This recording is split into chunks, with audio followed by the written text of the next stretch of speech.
umaga po sa inyong lahat. Lalong-lalo na po sa ating ginang na tagapangulo. Ipagpaumanhin niyo po ninyo, aking pong tinututulan ang naging pasya na makontempt si Pastor Kibuloy. Presumed innocent unless proven guilty, close quote.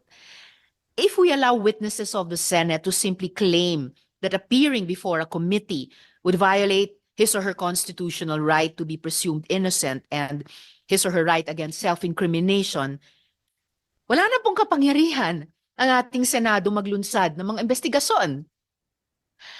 Madaling-madali na lang umiwas sa mga hearing ng Blue Ribbon, sa mga tiwaling opisyal, sa mga investigasyon ng Public Order Committee, sa mga sangkot sa mga krimen. Hindi po uubra ang ganitong mga excuse. To pursuant to Section 18 of the Rules of the Senate, as chair of the committee and with the concurrence of one member here with me, I cite in contempt Apollo Carreon Quiboloy for his refusal to be sworn or to testify before this investigation. This committee requests the Senate President to order his arrest so that he may be brought to testify. There is an objection to my ruling, to the chair's ruling holding Apollo Quiboloy in contempt. So I recognize Senator Robin Hood. Sen. Robin. Maraming salamat po, ginang tagapangulo. A'udhu billahi minasyaitanir rajim. Bismillahirrahmanirrahim. Alhamdulillah rabbil alamin. Bismillahirrahmanirrahim. Wassalatu wassalamu ala Rasulillah. Assalamualaikum warahmatullahi wabarakatuh. Isang magandang umaga po sa inyong lahat. Lalong-lalo na po sa ating ginang na tagapangulo. Ipagpaumanhin niyo po ninyo, aking pong tinututulan ang naging pasya na makontempt si Pastor Kibuloy. With all due respect, ma'am.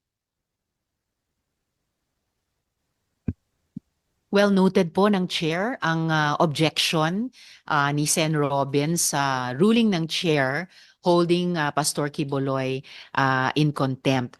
Meron naman po tayong gabay mula sa ating rules.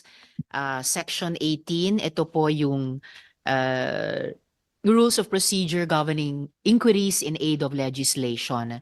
So yung Section 18 po tungkol sa contempt, nakalagay po doon, a majority of all the members of the committee may, however, reverse or modify the aforesaid order of contempt within 7 days. So, well noted. Shukran, Sen. Robin. Maraming salamat po, ginang tagapangulo. At gusto ko lamang pong malaman ng mga panauhin natin at ng mga sumusubaybay po sa mga ganap na ito. Ang akin pong mga kadahilanan para humingi ng ng pagpapakumbaba at ang karapatan ng pag-object, ang hindi pagsang-ayon. Napag-usapan po namin ito ng mahal na senadora na aking pong ginagalang, sinasaladuhan at palagi ang nagpupugay sa kanyang mga ipinaglalaban.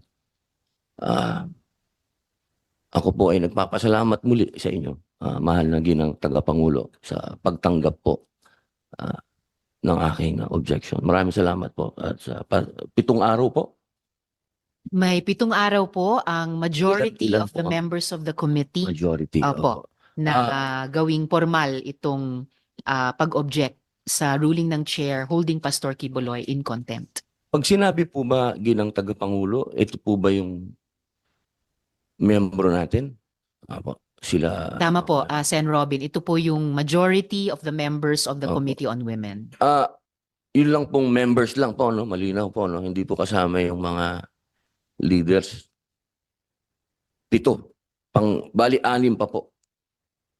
Ang nakalagay po sa Section 18, contempt, ay a majority of all the members of the committee. Opo. Okay po. Maraming salamat po ulit. Maraming salamat po. Afwan, Sen. Robin. So, Ms. Reynita, na online pa po kayo? Yes po. Okay, salamat Miss Renita at sa paghintay din po ninyo sa amin. So, pagpatuloy ko lamang po yung mga tanong ko sa inyo batay sa inyong video testimony Opo. nung una. Yung yung tanong ko po tungkol sa mga kapwa OFW nyo na hindi nakakaramit sa pamilya nila dahil kinukuha ni Kibuloy, ah, yung mga epekto nito sa mga pamilya, pati po sa mga pamilya na hindi naman miyembro ng KOJC, tama po ba yon? Opo, yun pong pag nag-worker ka po, tapos yung family mo is non-member, it really reflects niya yung relationship talaga ay nasisira po. Kasi yung inaasahan na nagtatrabaho dito na Yun yung sila dapat ayun. magpadala, Mm-mm. yun po, hindi na po nakakapagpadala. So, mangyari po, hindi nagkakaroon po ng diferensya yung mga relationships between the family. Mm. But to us, parang hindi namin po yun inaano na it's a big deal kasi spiritually, yun ang turo sa amin ni Pastor na your real family is not your biological, it's your kingdom family that you Mm. really have to focus on kasi later on, you will be rewarded as a faithful daughter of the Father. So, Mm. yun po yung nagiging sinasabuhay namin because I really believe every words of Pastor. Opo. Until And, then, nagising kami. opo. And then sabi nyo rin po sa testimony ninyo, ang modus nila ay naghahanap sila ng mga fake employer. Ah, Para kunyari ay employed yung mga miyembro ng KOJC sa mga fake pala na employer na yon. Sa pagkaalam nyo po at sinabi nyo na nga rin at sa pagkaalam ko rin, napaka-stricto sa Singapore. So, paano po nila nalulusutan yan? ano po, ang sinasabi ko po, most nalalaman ko is yung mga full-time workers. Mm. Kasi yung full-time workers po, nakatira po sila talaga sa workers' house. So for them to be stay here legally, like in one term for good for 2 years, kailangan po nilang maghanap ng to present as an employer kasi ang terms po is 2 years. So for them na makahanap niyan is mahanap sila ng mga tao na willing na gamitin yung mga name nila to stand as an employer pero sila po yung nagbabayad doon sa employer. Oh. Sila po yung nagbabayad doon sa employer kasi po gagamitin yung pangalan nila to become an employer. So legal po yung pag-i-stay nila. But then hindi po sila nakatira